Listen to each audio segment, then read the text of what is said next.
Hey, welcome back to week 5 of my 6 month journey to reset and rebuild my life from studies to business to personal growth. If you've been following along, you know the last few weeks have been full on with meetings, investor calls, workshops, testing, planning, recording this, like you can name it. But this week felt very quiet, which sounds like a relief, right? But except here's the weird truth for me, the quiet was so uncomfortable. Suddenly a bunch of my tutoring students have graduated or are graduating right now, and my calendar, which has usually been crammed with back-to-back calls, is completely emptied out. My rhythm got thrown off and I found myself like staring at all the space, unsure of what to fill it with. And I don't know if you have had that, but where you finally get the free time you said you needed, and then it makes you feel anxious instead of relaxed. Yeah, that was me this week. So this video isn't just a recap of what I did, even though I'll share that also. It's also about the fear of slowing down and the friction of change and how I'm learning to rebuild the momentum gently without burning myself out again. Let's talk about what really happened when life gives you like a breathing room and why staying in motion sometimes matters more than just staying busy. Let's start with something honest, like really honest. I didn't realize how emotionally attached I was to my full calendar until I have emptied it. I've actually been someone who thrives with structure. I love to plan. I love to color code my calendar. I love knowing what's coming next. So when several of my long-time students are graduating this week and next week, people I've worked with for years, it was like bittersweet. Yes, I felt very proud. Yes, I got like so many sweet thank you gifts, and yes, I helped them grow so much, but I also feel very displaced. Like suddenly I had less purpose, and that's when I remembered something that's often said in physics: an object in motion stays in motion, and an object at rest stays at rest unless acted upon by an external force. I know it's meant for physical matters, but honestly, I think it applies to mental energy as well. When I'm in motion, I keep going. And when I stop, even for good reason, I start to lose that rhythm. My habits are wobbling, my systems start to feel distant. And I'm not saying we should fear rest. I love resting. I think everybody should love resting. But I'm realizing that momentum is really emotional. We don't just need routines, we need reasons. We don't just need tasks, we need a good rhythm. So when the external need to show up disappears, like my tutoring students ending right now, I had to ask, how does internal motivation look like for me right now? What systems help me to move forward, even when I don't have any deadlines? And how can I stay active, not just physically, but purposefully? So what else happened this week? My gym buddy injured her ankle. It swelled up so badly. So our shared routine was suddenly gone, even though we just started a month ago. And let me tell you, I almost used that as an excuse for myself to skip the gym entirely.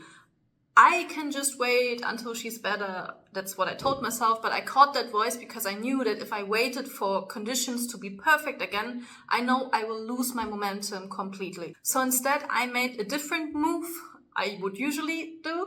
I completely went alone. The first thing I did was I booked an appointment with a personal trainer. I asked for help.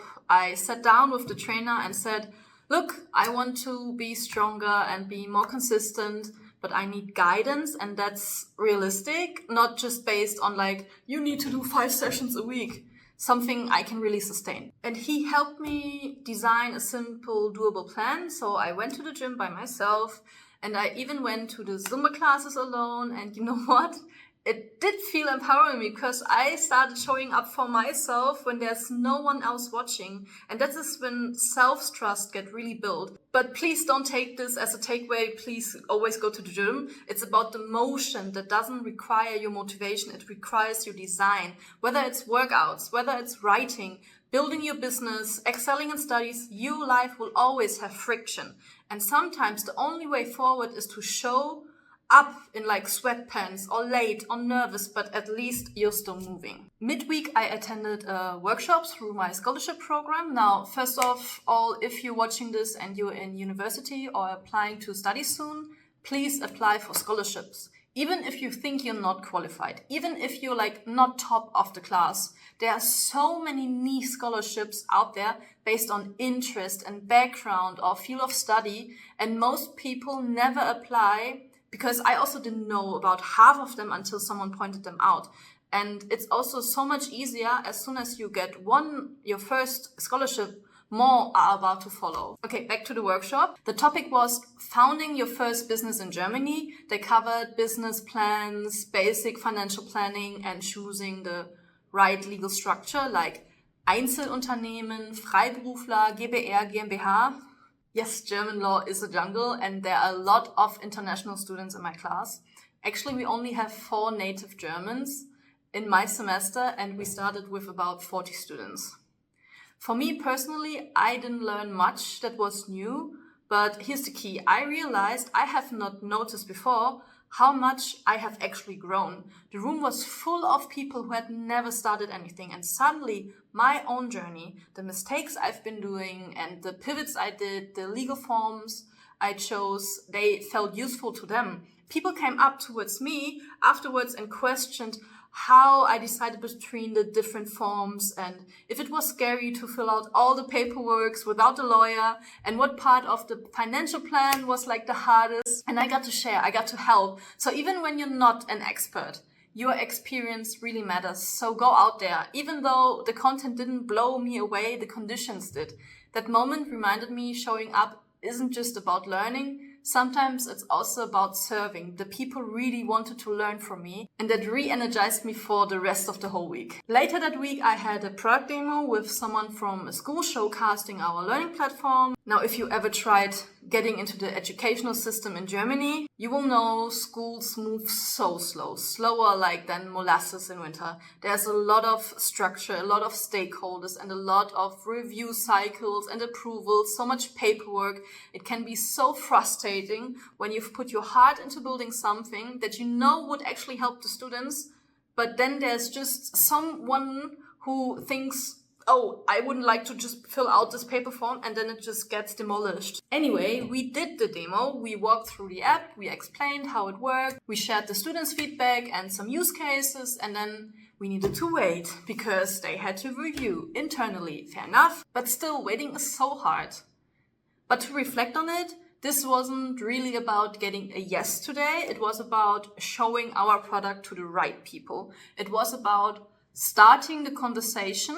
It's the same as pitching, as it showed. Again, pitching isn't just for investors. Pitching is anytime you're communicating a vision clearly, so someone else can believe in it too. And if you're a creator or a student or a founder or just trying to get people on board with any idea you're having an event, you're probably pitching more often than you actually realize. So take every conversation seriously. Even if it doesn't convert today, it might lay out the groundwork for something bigger. The contact might be relevant in maybe 1 or 2 years' time. That's so important. Okay, so let's come back to quiet, the free time. The weird empty space that started crawling in this week. When several of my students started graduating and my schedule cleared, I really expected to feel relief, but what I felt was tension. My brain started filling the space with noise. You should do so much more. You're wasting your time. Other people are sprinting ahead and you're just standing there doing nothing.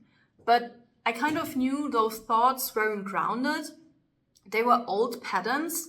It's very much my anxiety in disguise, so I did something that felt, I don't know, almost rebellious, like to the imposter. I didn't fill the space. I protected it. I gave myself permission to not just rush, to just go to the gym, to rest without the guilt, and to watch a movie and then breathe. Because here's the thing, we as trendsetters, mind shifters, people yearning for the change, we glorify the hustle and the busy, and so much that when space shows up, we feel very uncomfortable. But what if quiet is part of the process? What if this pause is a setup for a new system? And what I also noticed is that rest only can feel good if it's chosen, when it's actually structured, when it's intentional, because without that, it becomes like an avoidance and we are feeling guilty again. Guilty for not getting up, guilty for not doing the dishes, guilty for not scheduling this important appointment, and then just kind of spiraling down the stairs into depression again. And I don't want that. I've been there. I didn't like it. I'm in a better place now. So I started creating small momentums again, planning my workouts, reviewing my weekly goals, scheduling reflection time, and rereading old notes to get inspired, and also texting my friends to stay accountable.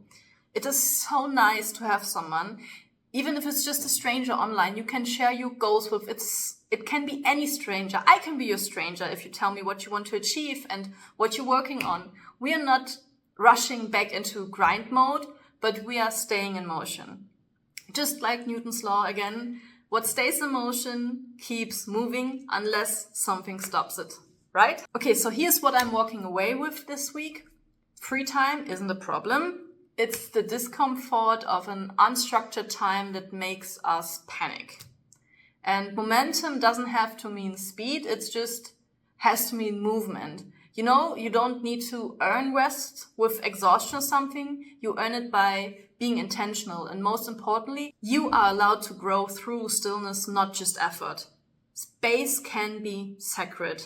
Systems can exist without pressure. And I want you to know that who I am and who you are becoming matters more than what we are achieving right now. So if you're in a moment of pause, don't rush to fill it in. Sit in, listen in, and then move gently and intentionally.